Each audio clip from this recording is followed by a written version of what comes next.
দাদা ভাই দিদি ভাইয়ের, আশা করি আপনারাও ভালো আছেন, আমিও ভালো আছি। আমি বাঙালি রান্নাঘর থেকে বলছি। আজকে আমি ইঁচড় চিংড়ি করবো। আমার গাছের ইঁচড়, এই দেখুন, এই গাছের ইঁচড় আমি ইঁচড় চিংড়ি করব। ইঁচড়টাকে কেটে আমি কী করে কেটে নিচ্ছি আপনারা দেখুন।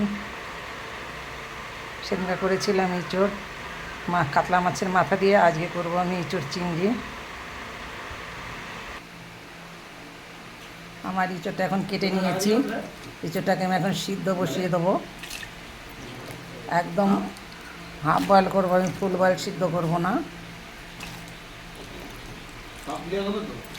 সম্পূর্ণ ইঁচড়টাকে আমি সুন্দর করে কেটে গুছিয়ে নিয়েছি।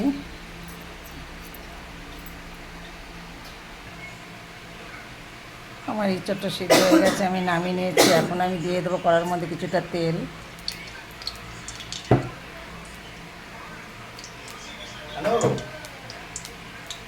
এখন তেলটার সঙ্গে আমি আলুটাকে ভেজে নেব।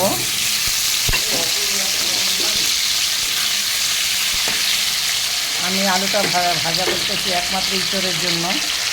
ভাজা আলুটা আমি ইঁচড়ে দেবো।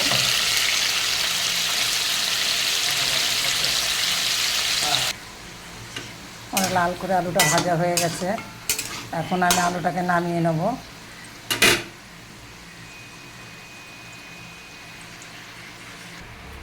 আমার তেলটা এখন গরম হয়ে গেছে। এর সাথে আমি ফোড়নে দিয়ে দেবো দুটো লবঙ্গ নিয়েছি, একটু দারচিনি, একটা এলাচ, 10-12টার মতন গোলমরিচ, গোটা গোলমরিচ দেবো, ফোড়নে দিয়ে দিচ্ছি। আর তার মধ্যে দিয়ে দেবো আমি এখন পেঁয়াজ কুচি। আমি পেঁয়াজ কুচি, কিন্তু পেঁয়াজটা আমি দুরকমভাবে ব্যবহার করব।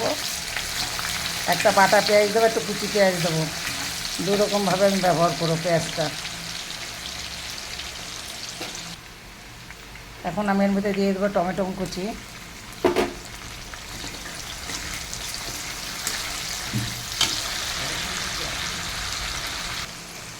এখন এর ভিতরে আমি দিয়ে দেবো একটু পেঁয়াজ বাটা।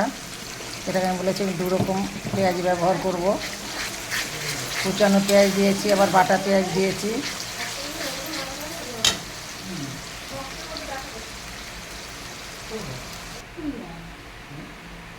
আমি এখন দিয়ে দিলাম আদা রসুন বাটা।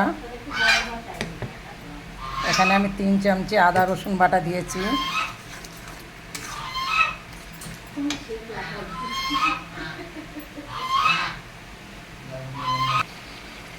এর ভিতরে আমি এখন এই বাটা দিয়ে দেবো ধনিয়া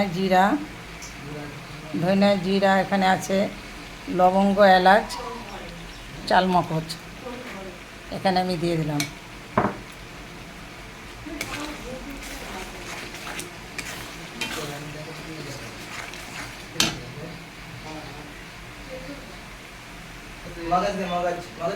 আমি এর ভিতরে দিয়ে দেবো একটু শুকনো লঙ্কার গুঁড়া, 1/2 চামচি দিয়েছি। আর 1.5 চামচি দিয়েছি আমি কাশ্মীরি লঙ্কার গুঁড়া।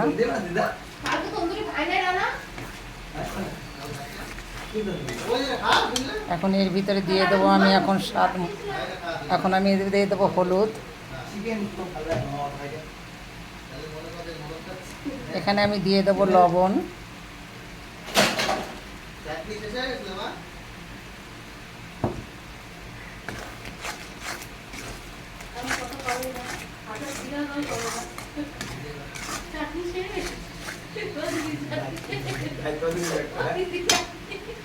ভিতরে দিয়ে দেবো আমি যে আলুটা ভেজে রেখেছিলাম, সেই আলুটা।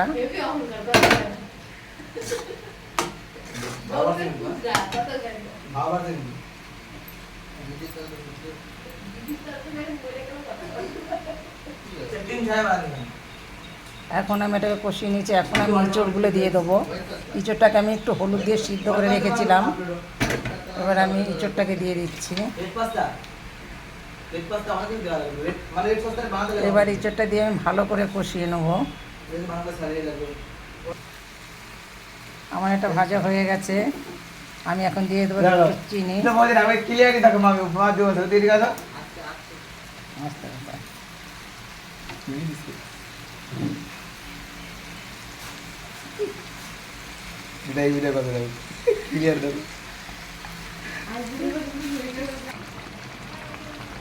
আমার ইঁচড়টা ফুটে উঠেছে। এখন আমি দিয়ে দেবো চিংড়ি মাছ। এখানে আমার 300 গ্রাম চিংড়ি মাছ আছে। আমি চিংড়ি মাছটা ছাড়িয়ে আমি হালকা করে ভেজে রেখে দিয়েছিলাম।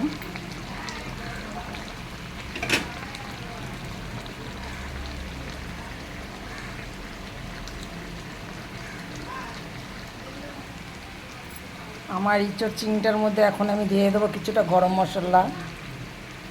এখানে আমি 1 চামচির মতন, 4 চামচি 1 চামচ গরম মশলা দিয়েছি। আর এখানে আমি ঘি দিয়েছি 4 চামচি 2 চামচি।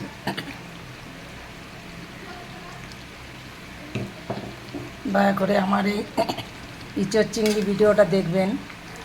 এই ইঁচড় চিংড়ি ভিডিওটা দেখে আরও আমার ভিডিও ছাড়া আছে। সেদিনকে আমি রান্না করেছিলাম চিংড়ি মাছ দিয়ে, কাতলা মাছের মাথা দিয়ে।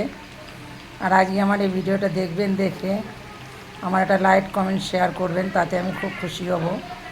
আমার ভিডিওটা একটু দয়া করে দেখবেন, একটা লাইক কমেন্ট শেয়ার করে দেবেন। আমার ইঁচড় চিংড়িটা কিন্তু হয়ে গেছে, এখন আমি নামিয়ে নেব।